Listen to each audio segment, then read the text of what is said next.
Let's talk about this $500 payment for a minute on this $8,000 balance. Okay, so if you are having problems making your credit card payments, what can you do? What if I went to the grocery store? Now, some of you guys budget. I got super frugal back when I was really struggling.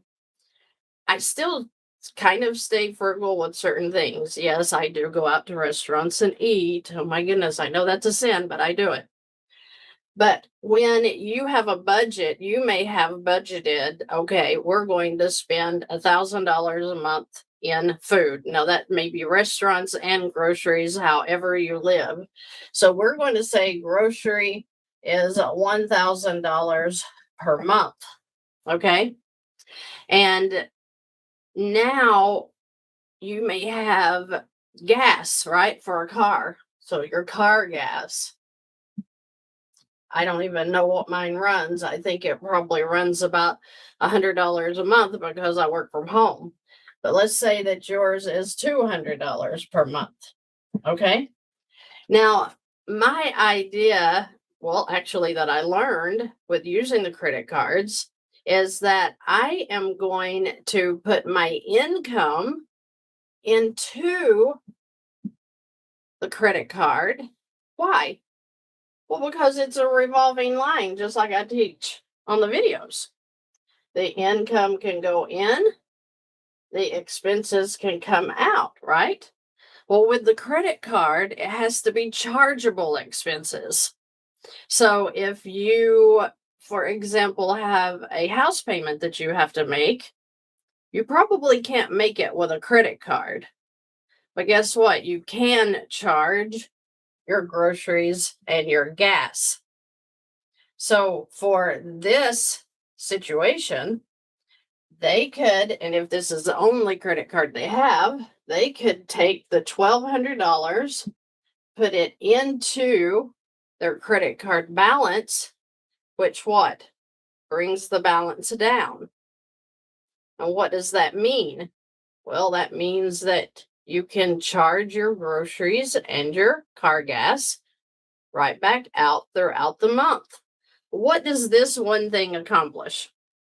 Well, one, it's going to bring that balance down so that when they do charge the interest, you have a lower balance on at least one day that's going to make your average throughout the month lower. So they're going to charge lower interest, right? Okay, so when we put the groceries and the car gas onto the balance, and I'm talking about your income here, this satisfies the $500 payment. Now, I have had people tell me recently that when they put their money into the card, it doesn't always satisfy this monthly payment, that the interest is still taken out. Well, of course, because you have to pay interest, right? So this amount going in, you're still going to have an interest charge that comes out of that, at least out of your first income deposit that you put into this. Why? Because they're going to get their money.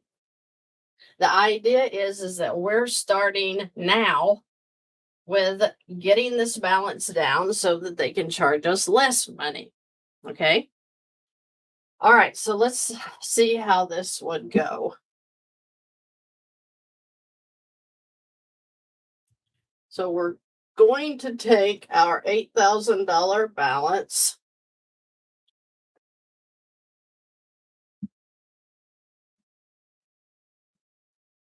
and we're going to put the grocery money and the car gas money into this one account. So that was $1,200, right? So our income that we're already going to be paying for car gas and groceries with, that did not calculate in my mind at all before I heard about this strategy. But you're already going to be buying gas. You have to. You're going to be eating. You have to. You're going to pay car insurance. You have to. You are, what else? I mean, the subscriptions that you pay for, anything that you buy out in town, you can charge. If you know you're going to be paying that anyway, then why not use the credit card? Especially when you've got a high monthly payment that is killing you to make. Start throwing your income into the credit card and let that satisfy your monthly payment. And let's say they pull the interest right out, like, the 166 that they owed in interest on this balance. That is still extra money that's going in to keep this monthly balance down.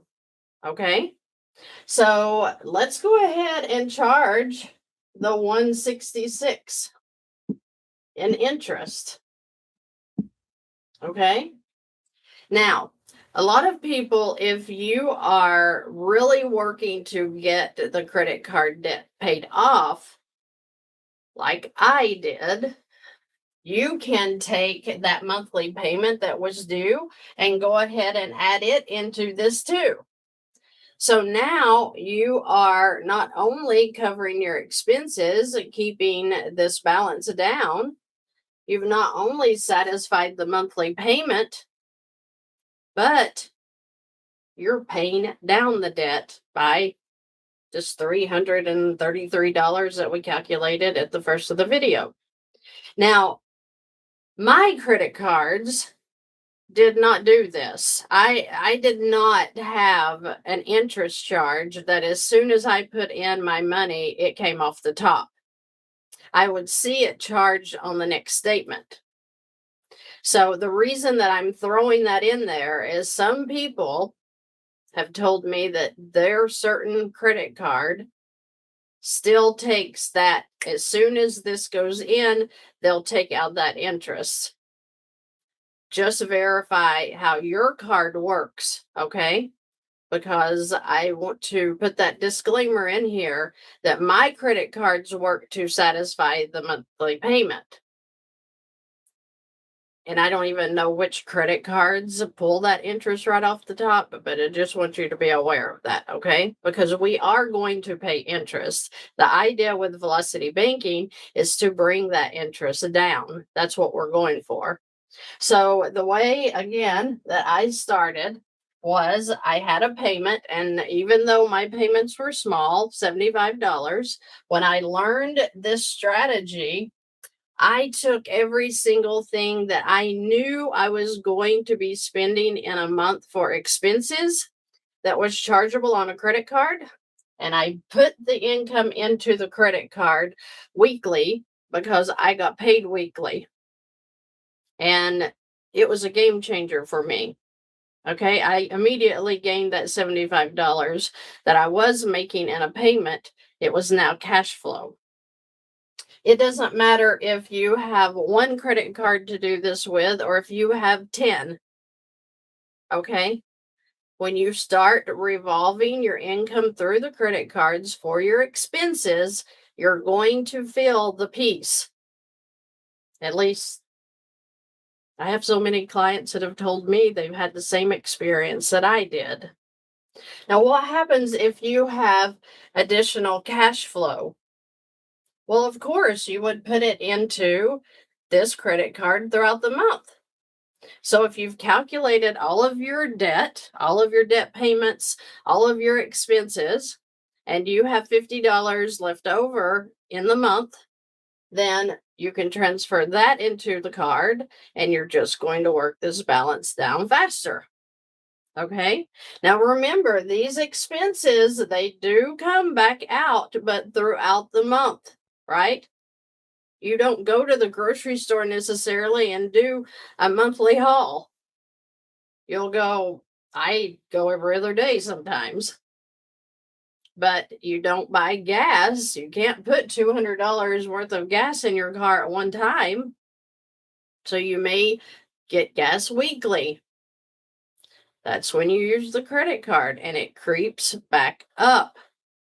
So the idea is to keep revolving this credit card. If you're paid weekly, bi-weekly, monthly, it doesn't matter. But the more often that you can hit the credit card, the lower that balance is going to calculate for the average.